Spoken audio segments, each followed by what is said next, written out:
Hello everybody and welcome to another week. Again, my face isn't in this one and maybe some of you love that, maybe some of you hate it. Hopefully more of you hate it than love it. But we're going to talk here about the end of the Cold War. So the nuclear arms race, remember that's sort of a big deal, and we talked about that last time we really hit on the Cold War. After the Cuban Missile Crisis, it really accelerates. The United States and the Soviet Union are both trying to get more and more nuclear arms to compete with each other. The Soviets, for their part, definitely felt like they needed to catch up to the United States. By 1964, the United States has three methods of delivering nuclear weapons to the Soviet Union or wherever else, and the Soviets follow not that long after. They also have these three methods. They can do the traditional bomber routes, which is how Hiroshima and Nagasaki were attacked by atomic weapons. Intercontinental ballistic missiles are another possibility, and these are missiles that do what they sound like they can do, travel across continents, usually by going into space. And I'm not as familiar with meteorology as maybe some of you meteorologists are, but they fly into the stratosphere, I think, and then they cross continents that way. The third method of delivering these nuclear weapons would be submarines. Submarines also use missile technology to deliver the nuclear warhead. The Soviet Union, for their part, end up having more ICBMs than the United States over the course of the Cold War, but they definitely have fewer bombers or nuclear submarines. It looks an awful lot like there's going to be this big confrontation that comes after the Cuban Missile Crisis, after this arms race has taken place, but it never does. They end up moving towards this policy known as détente. It's a French word, and it sort of means this relaxation of tensions. And the Soviets and China are included in this too. It's not just the United States. Everyone realizes that it's in everyone's interest to move towards this détente. So President Nixon and his Minister Kissinger lead the way on this détente policy. I said minister, secretary. I don't know why I said minister. There also, during this time, is an improvement with China-U.S. relations. So the United States, when President Nixon is in his office, moved closer to China, demonstrated most admirably by Forrest Gump, ping-pong diplomacy, if you will. So the United States sort of pulls its military out of Taiwan, and it's a situation that's still kind of hotly contested today. Donald Trump, most recently, in the past few weeks, has been talking about the one China or two China policy. This is kind of where we're talking about, and it's when the United States sort of pulls the military out of Taiwan in exchange for China trying to help find the United States a way out of Vietnam in as late as 1972. That is when we get this relaxation of tensions between the United States and China. So the United States is also making overtures to the Soviet Union.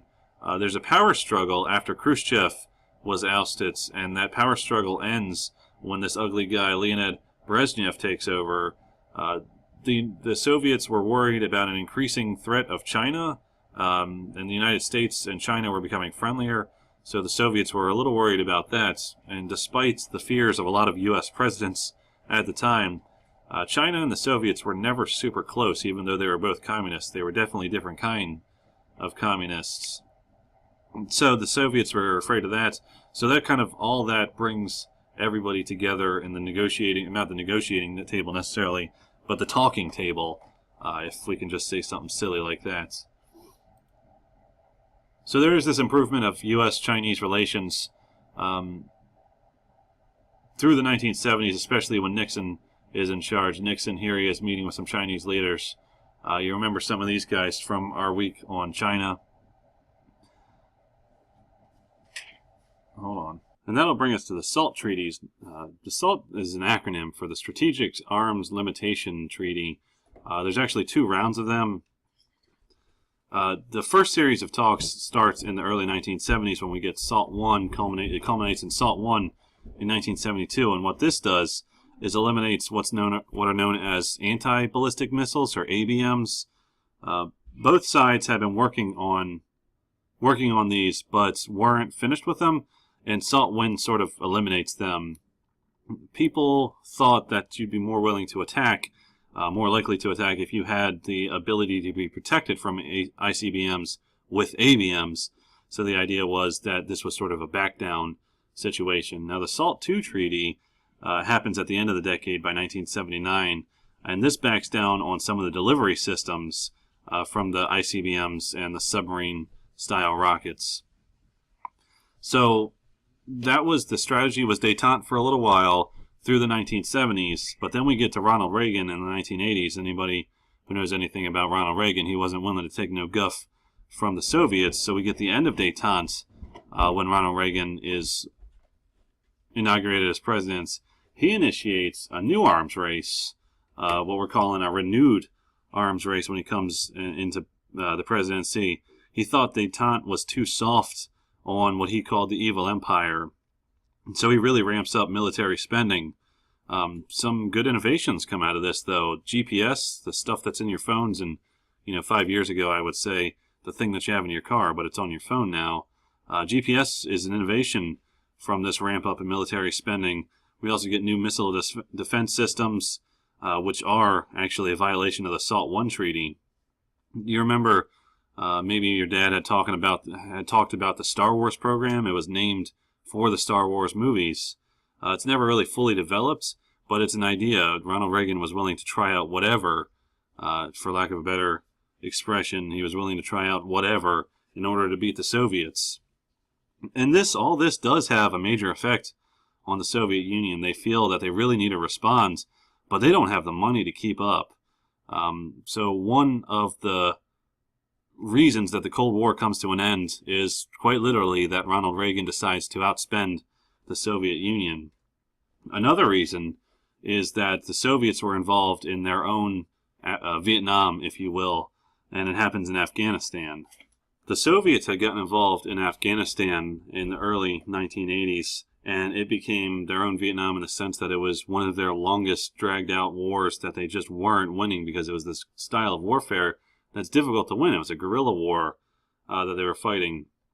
And of interest to us Americans, the people that they were fighting were known as the Taliban. And anybody who's familiar with recent American history knows who the Taliban is and who the Taliban supported.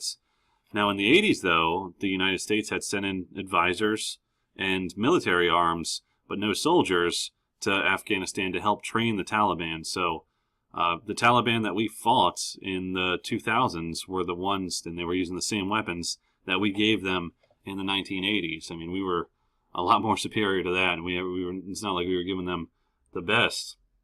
But so you can see the similarities there between Afghanistan and what happened in Vietnam with the United States.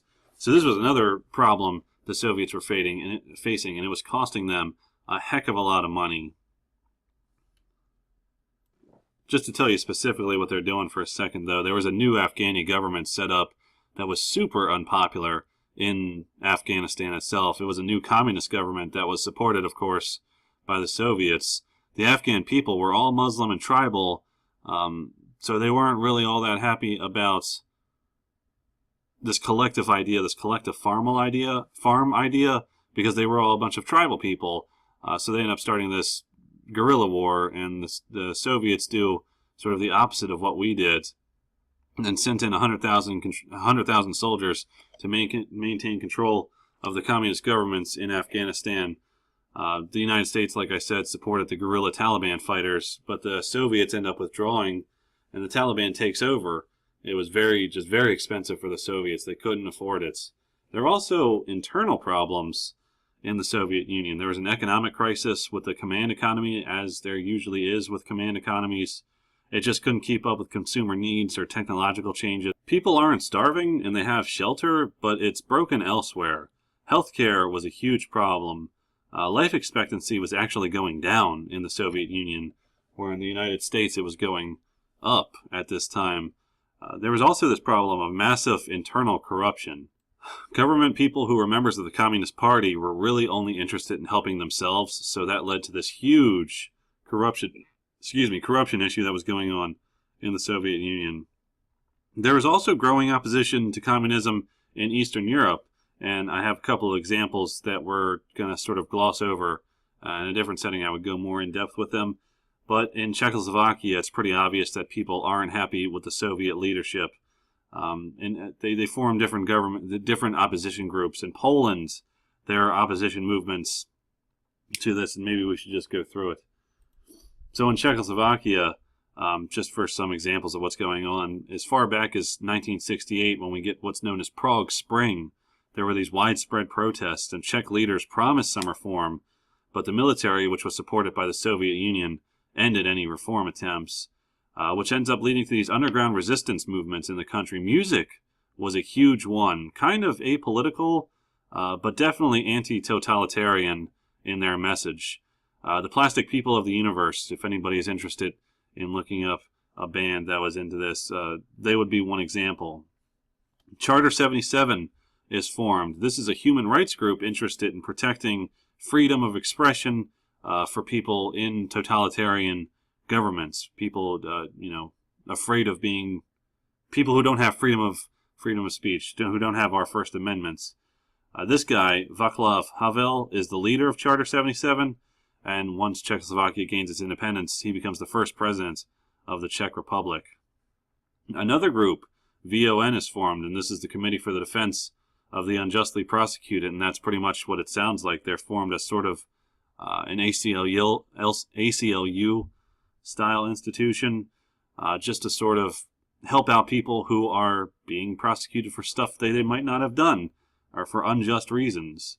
The Flying University is in Czechoslovakia. The Flying University is kind of what it sounds like, but it's this underground university where people go to learn things that they're not allowed to be taught in regular universities, at the University of Prague, for example. And this would be what's going on in Czechoslovakia. But this growing discontent, you can see that it's not just one area of discontent. It's a lot of different groups and organizations protesting. And that'll take us to our second example here, Poland. Poland, itself was under Soviet control. They didn't want to be. There are some, old sources of Polish nationalism. The Pope of the Catholic Church at the time, I guess it's been about a decade now, but recently he was. Pope John Paul II was a Polish nationalist, and he was an anti-communist, like most of the Western world was. And Poland has a long history of being oppressed. Just in the 20th century, think of Germany and Russia. Before that, we can go back to Napoleon and how he sort of oppressed them too. You don't have to get into too lurid details, but you can ask me about that later if you want to know more about it. But there's a strong opposition to communism in Poland. There's a strong Catholic Church in Poland opposed to communism. They got a real boost when the Pope came, Pope John Paul II came to be Pope. He had originally started as a Polish priest. And just to sort of go back to the ideology of communism, communism says that religion is bad. All religion is inherently evil. So, according to Marx's theory, religion existed just to sort of keep the masses in check for the government. So, communism, under a communist system, you don't have religion. That's not to say that people didn't still practice these religions. And in Poland, among other places, Catholicism is sort of the most popular religion there, and people definitely still practiced it.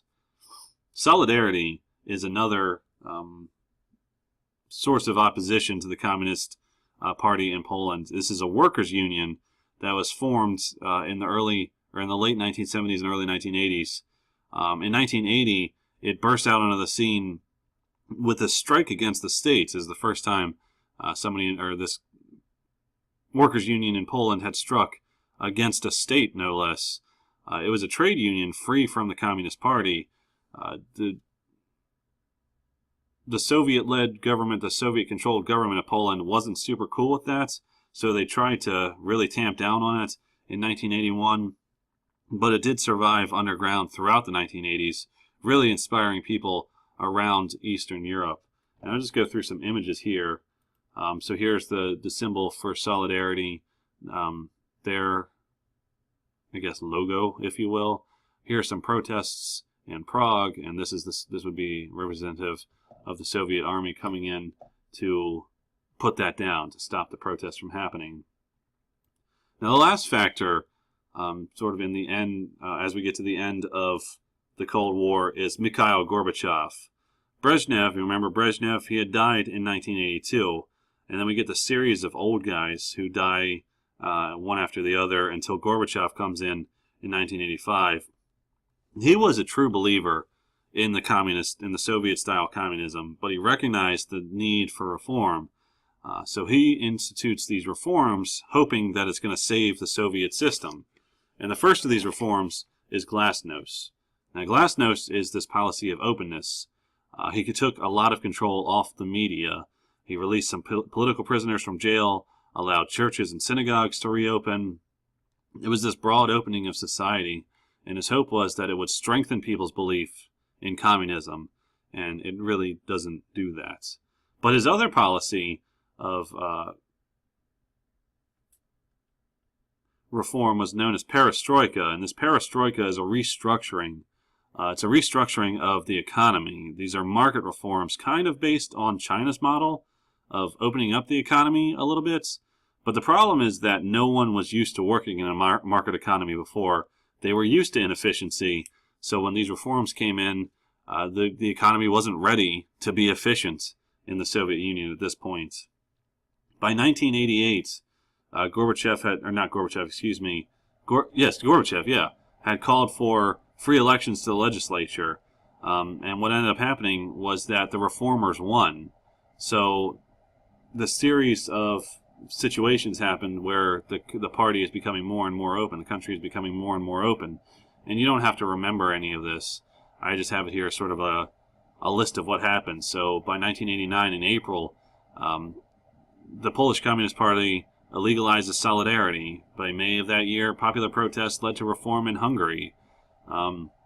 They took down their border fences. In June of that year, Solidarity wins popular votes in free elections in Poland, or in Czechoslovakia. In July of 1989, East Germans began fleeing to the west through Hungary because that fence had come down. By August, this guy, Walesa, becomes the premier of Poland. It's sort of like a prime minister or president title. In September of that year, East Germans developed their own independent political organization known as the New Forum. And by November of 1989, the Berlin Wall comes down. Now this, for the first time in a history class that I'm teaching, we've come to a point where I was alive when this history happened, and it's going to happen to all of you too when you get older. But suffice to say, I was still a little kid. My dad propped me up on the couch, but we watched on CNN as the wall was coming down. At least I remember through him telling me about it. So anyway, that's just this is a long series of events that are kind of bringing the Cold War to an end. And then by 1989, the national independence, political democracy, and capitalism was restored pretty much across Eastern Europe. And here's an image of the Berlin Wall coming down. My grandmother, of all people, was actually there. We have a piece of the Berlin Wall somewhere packed away that I'm not going to be able to ever find again, I expect. I expect some of you probably have similar stories. Berlin Wall was actually a really popular item, and I expect if you ask some of your grandparents, they might have some pieces hidden away somewhere. So, just something to keep out for, because this is recent history. This is cool stuff. So that'll bring us to the collapse of the Soviet Union. Dictatorships in these various Soviet republics, and remember, a Soviet means a republic within this union, so there are about 15 of them, right? Just the Russians lead it. So these dictatorships in these Soviet republics weakened dramatically during 1989 and 1990. Nationalism had been a strong force in all of these countries. They compared Russia to the old Tsarist Empire, and we might consider the Soviet Union as the last empire to fall in the 20th century for this reason.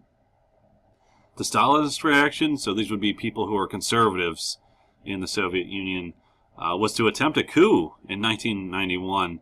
They urged Gorbachev to use the police to arrest some of these nationalists. So what ends up happening is that he's overthrown in 1991, but the coup actually fails to maintain the Soviet Union, largely due to the popular support in Russia itself. So we get this popular revolt in the Russian Republic, and Boris Yeltsin, who had been in charge of the Russian Soviets, comes in. He's kind of like their I guess, governor, if you could say anything. So just to compare him to something that we might be a little bit more familiar with. But he ends up being elected as the first president of independent Russia in the spring of 1991.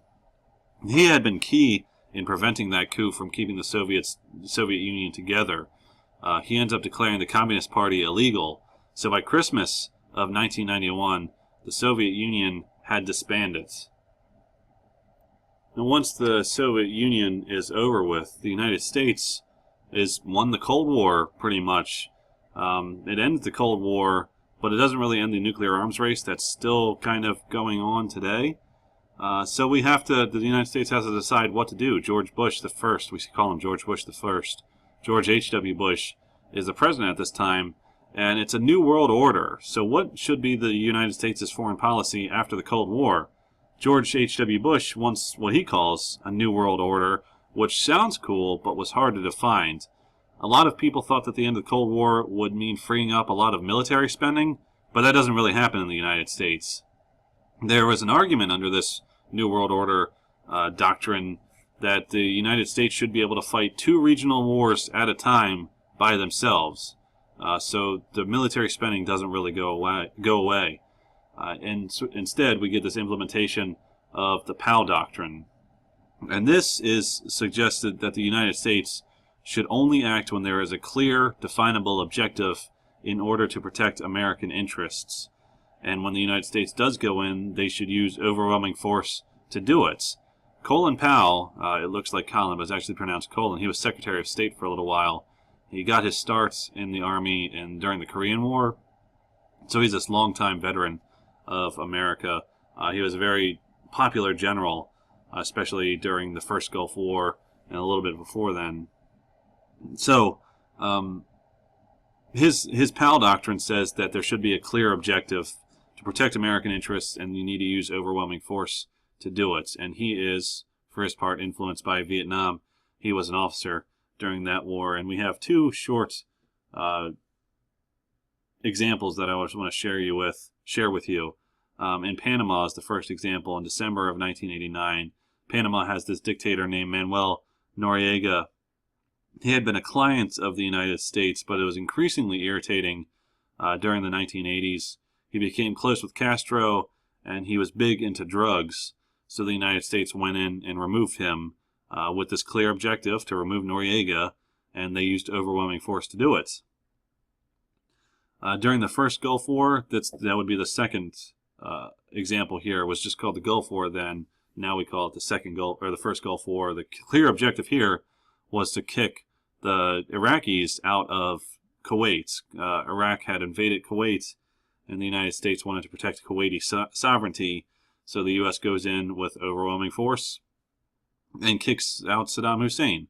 So those are sort of the first implementations, and you can debate amongst yourselves how this has worked in other areas. And we'll talk about that when we get to the Balkan Wars on the next PowerPoint here. So there are some questions about the United States and the limits of the POW doctrine. Should the United States use power to resolve ethnic tensions? And that's sort of an ongoing debate even today. Also, should the U.S. power be used to help those in danger around the world from things like ethnic cleansing, ethnic tension? There's no clear answer to this one. There is also a debate about national security interest versus internationalism, and these are debates that are still going on kind of today. Perhaps when you guys are teaching this class, there will be more defined or clearer answers than I can offer you here. But that'll bring us to the end of this one. The Cold War is over, and we won. Yay! And I'll see you guys on the next video.